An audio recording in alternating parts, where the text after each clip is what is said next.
Assalamualaikum warahmatullahi wabarakatuh. Hello everyone, how are you today? I hope you are fine. Today we will do some exercises in English. Kita akan coba mengerjakan beberapa soal bahasa Inggris.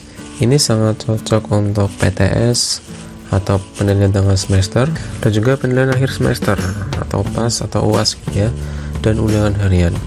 Nah, untuk kali ini kita akan coba belajar latihan bahasa Inggris tentang self introduction, pronoun to be, simple present tense, congratulations and compliment, dan simple future tense atau future intention atau expressing intention. Jadi di sini saya akan memberikan 11 contoh latihan soal. Oke, sudah siap ya? Oke, don't forget to pray first before studying. Bismillahirrahmanirrahim. Oke, number 1. Ini tentang introduction. Jadi di sini ada sebuah monolog singkat tentang memperkenalkan diri dalam bahasa Inggris. Oke. The question number 1. How can we call her? Artinya apa itu how can we call her? Bagaimana kita bisa memanggil her? Her itu dia, berarti si Saskia ini. Itu nama panggilannya siapa gitu ya. Kalau yang A itu Saskia, B itu Bina, C itu Raya, D itu Kia, E itu Vira.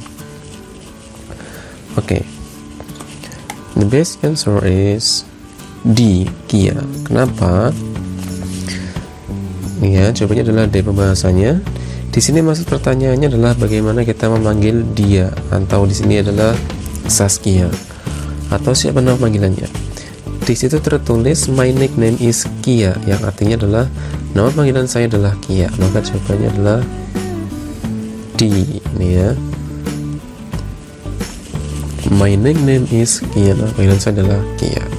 Oke, number 2. Ini sama yang tadi ya, cuman saya menuliskan kembali sebuah teks monolog tentang memperkenalkan dirinya.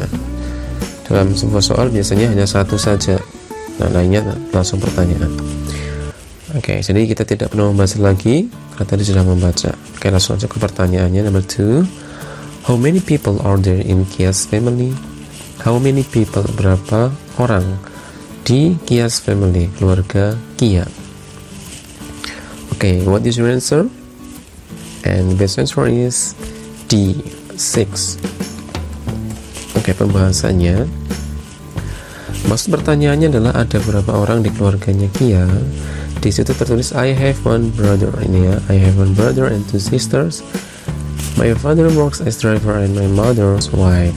Maka sini dia mempunyai seorang saudara laki-laki, 2 saudara perempuan, berarti 3, dan tambah saya 1 berarti 4, tambah father tambah mother 5, 6. Jadi jawabannya adalah ada 6 people in Kia's family. Jadi jawabannya adalah yang D.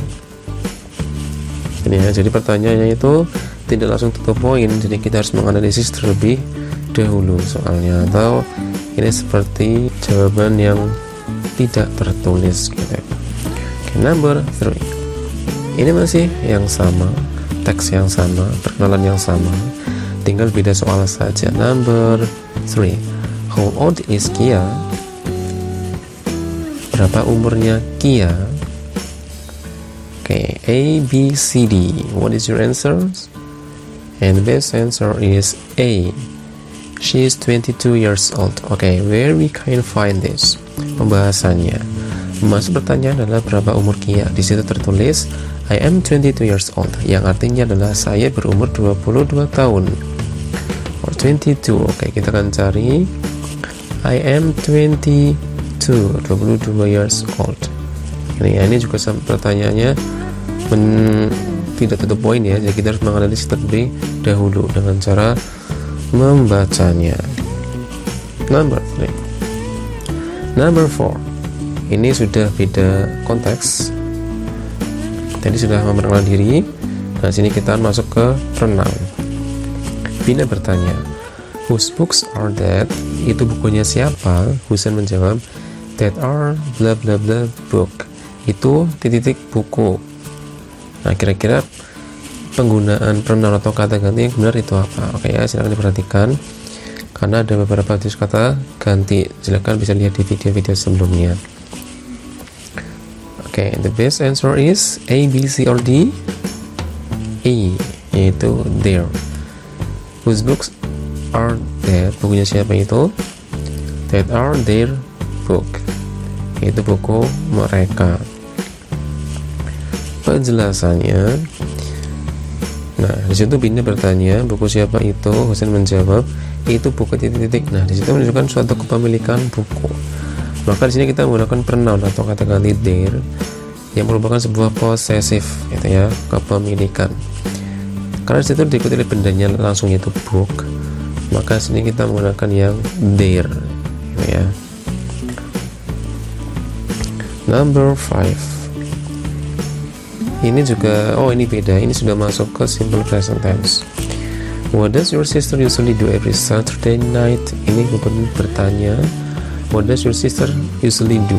Apa yang biasanya saudara perempuanmu lakukan setiap Saturday night, setiap malam Minggu atau Sabtu malam? Lulu menjawab, she usually blah blah TV with her friend. Nah, di sini ada A, B, C, D. The best answer is B. Why we choose B? Kalau kita lihat itu, ini pembahasannya ya. Kalau kita lihat itu dialog tersebut menggunakan simple present tense, yaitu dengan ciri utama menggunakan verb 1. Di situ Lulu menjawab bahwa dia biasanya nonton TV. Nah, di situ subjeknya adalah she. Ini ya, she. Nah, berarti kalau she itu kalau dalam simple present tense kata kerjanya menambahkan is atau s. Ini ya, s atau is tanpa tambahan to be atau yang lainnya. Maka kalau she, kalau ditambahkan is itu ada be dan i, tapi ini adalah watches, bukan is watches, karena tidak ada tambahan to be di sini, gitu ya. Sudah jelas ya. Kalau belum paham tentang simple present tense bisa lihat di video sebelumnya. Number 6. Bin ini bertanya, bla bla bla, you hungry? Vino, yes I am hungry. Berarti ini sebuah pertanyaan si Bin ini ya. Oke, what is your answer? A, B, C, or D, or E? Oke, the best answer is C. Why? Nah, lihat pembahasannya. Di situ tertulis bahwa Bin bertanya, apakah kamu lapar? Lapar itu hungry dalam bahasa Inggris ya, yang merupakan sebuah kata sifat. Kalau kata sifat, berarti ini masih dalam masuk kalimat nominal yang menggunakan to be, is, am, atau are, bukan do atau does. Jadi ini masih simple present tense. Tetapi penggunaan to be ini harus sesuai dengan subjeknya. Maka kita lihat subjeknya. Subjeknya adalah you di sini. Kalau you berarti to be-nya adalah are. Nah, kalau sebuah pertanyaan maka to be-nya atau are-nya ini berarti harus di depan. Maka jawabannya adalah are you hungry? Nah, ini yang jawaban yang benar, ya. Jadi sesuaikan dengan subjeknya.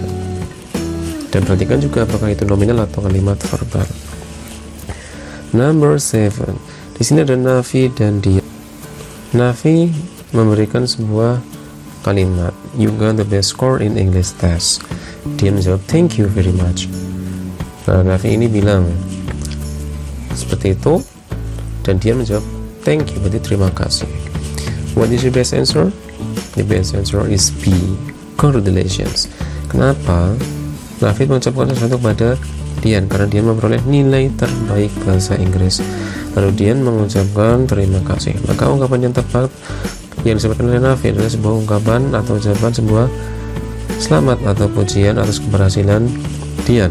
Makanya Dian menjawab terima kasih. Nah, yang merupakan sebuah kalimat pujian atau selamat adalah yang B, congratulations. Kalau teks itu menjawab ya dan sebagainya, tapi yang paling tepat adalah yang B, congratulations. Maka silakan hafalkan juga dan perhatikan ungkapan-ungkapan untuk sebuah pujian ataupun congratulations dan selamat ya. Number 8. Sini ada Cinta dan Rangga. Cinta, wow, you look handsome. Kamu terlihat tampan. Ketika ada yang memuji seperti itu, maka jawabannya yang tepat apa? Berarti yang tepat adalah yang E. Thanks.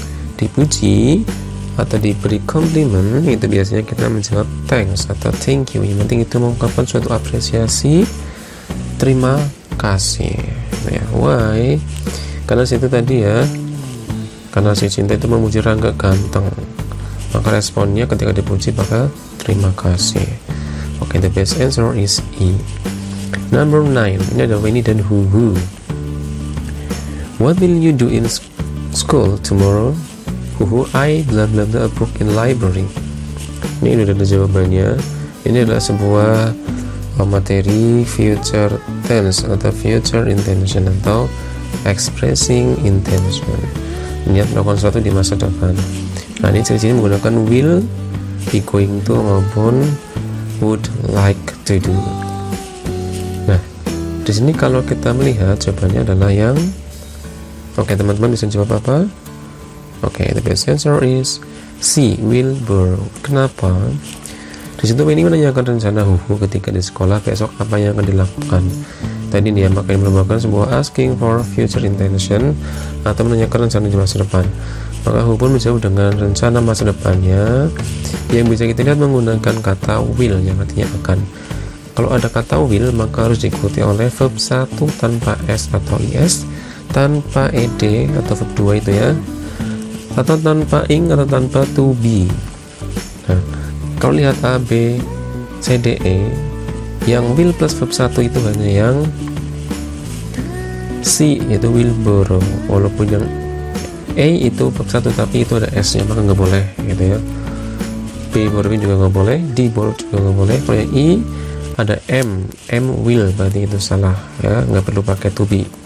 Maka yang benar adalah yang C. Number 10. Di sini ada Jajang dan Poni. Jajang, what would you like to do in Sunday morning? Apa yang kamu lakukan di minggu pagi? Poni menjawab, I'd like to go swimming with Gani. How about you?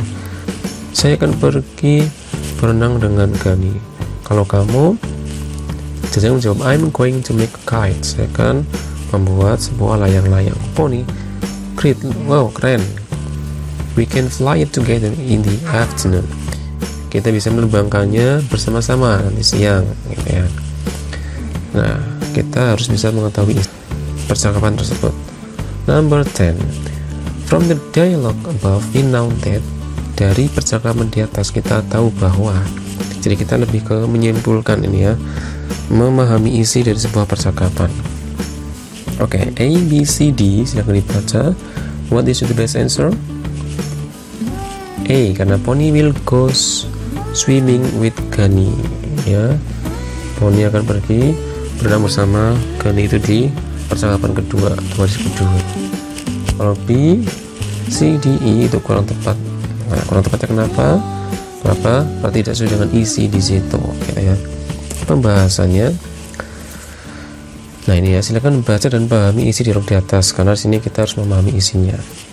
Pertanyaannya adalah dari percakapan di atas kita tahu bahwa akan menyimpulkan atau memahami isi dialog tersebut. Kalau kita pahami itu merupakan sebuah expressing intention atau sebuah niat melakukan sesuatu di masa depan yang menggunakan simple future tense yang ditandai dengan kata will ataupun would like to do ataupun be going to. Kita lihat bahwa Poni berencana berenang bersama dengan Gani. Maka jawaban yang tepat adalah A, Poni will go swimming with Gani. Itu ya, jadi kita harus memahami isinya. Number 11 atau the last exercise. Ini masih percakapan yang sama tapi berbeda soalnya. Masih Jajang dan Poni ini ya. Ini masih dialog yang sama yang tadi. In number 11, what is Jajang's plan? Apa Jajang's plan? Rencananya Jajang. Maka lihat yang Jajang situ rencananya apa di situ. Oke, the best answer is A, make a kite. Itu di baris ketiga. I'm going to make a kite. Ini ya.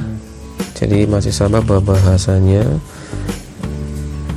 Nah, itu yang penting kita harus memahami isi dari percakapan tersebut yang akan kita kerjakan. Okay, that's all for today and thank you for your attention and I hope you understand well about this exercise.